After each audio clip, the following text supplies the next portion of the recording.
ហើយអ្វីយើងគួរមានម៉ូទ័របាញ់ទឹកលាងសម្អាតមួយទុកប្រើប្រាស់នៅក្នុងផ្ទះបាទថាប្រយោជន៍នៃម៉ូទ័របាញ់ទឹកលាងសម្អាតគឺអាចឲ្យយើងចំណាយកម្លាំងតិចក្នុងការលាងសម្អាតរថយន្តម៉ូតូកម្រាលអកសែងលាងម៉ាស៊ីនត្រជាក់និងសម្ភារៈប្រើប្រាស់ផ្សេងៗទៀតនិងចំណាយពេលតិចផងដែរបើមិនយើងប្រើប្រាស់កម្លាំងដៃសុទ្ធសាធជួនកាលមិនត្រឹមតែធ្វើឲ្យយើងចំណាយកម្លាំងខ្លាំងថែមទាំងសម្អាតមិនបានស្អាតនិងប្រើប្រាស់ទឹកច្រើនផងដែរចឹងថ្ងៃនេះខ្ញុំមានម៉ូទ័របាញ់ទឹកប៊ូខ្នាតតូចមួយសម្រាប់យកមកបង្ហាញនិងហេតុផលមួយចំនួនដែលយើងគួរមានមួយទុកនៅក្នុងផ្ទះចំណុចទី1គឺសន្សំសំចៃពេលវេលានិងកម្លាំងជំនួសឲ្យការចំណាយពេលច្រើនក្នុងការលាងសម្អាតការមានម៉ូទ័របាញ់ទឹកសម្ពាធខ្ពស់ជួយឲ្យយើងសម្អាតធូលីស្នឹមនិងភាពកខ្វក់បានងាយស្រួលហើយយើងនឹងមានពេលវេលាទំនេរច្រើនជាងមុនទី2គឺសម្អាតបានល្អ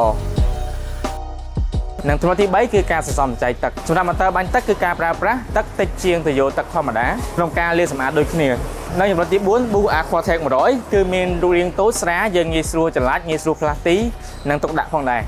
ហើយការដំឡើងគឺមានភាពងាយស្រួលនិងរហ័សភ្ជាប់តែទៅយកតក្បាលនិងដល់ភ្លើងគឺអាចប្រើប្រាស់បានតែម្ដងគុណភាពក៏ជាផ្នែកសំខាន់មួយ Boo Aquatech 100គឺជាផលិតផល Boo ចំដែលមានការធានារហូតដល់ទៅ1ឆ្នាំអញ្ចឹងធានាការប្រើប្រាស់យូរអង្វែងអូខេអញ្ចឹងសរុបមកការមានម៉ូទ័របាញ់ទឹកលាងសម្អាតមួយទុកនៅក្នុងផ្ទះអាចជំនួសការងារយើងបានច្រើនធ្វើឲ្យយើងចំណេញពេលវេលាចំណេញកម្លាំងនិងចំណេញថវិកាផងដែរបើសិនមកអ្នកនរគ្នាមានចំណាប់អារម្មណ៍អាចអញ្ជើញមកមើលផ្ទាល់តែផ្ទាល់បាននៅម៉ូទ័របាញ់ទឹក Boo ខ្នាតតូចមួយគ្រឿងនេះទាំងពីរសាខាដែលសាខាខ្ញុំថតនេះផ្ទាល់នៅលើផ្លូវ Boo32 ជិតផ្លូវ8/5និងមួយសាខាទៀតនៅលើផ្លូវ271ជិតភ្នំពេញ Sport Club ឬក៏អាចធ្វើការទំនាក់ទំនងតាមរយៈលេខទូរស័ព្ទដែលមាននៅលើ screen វីដេអូនេះអរគុណជម្រាបលា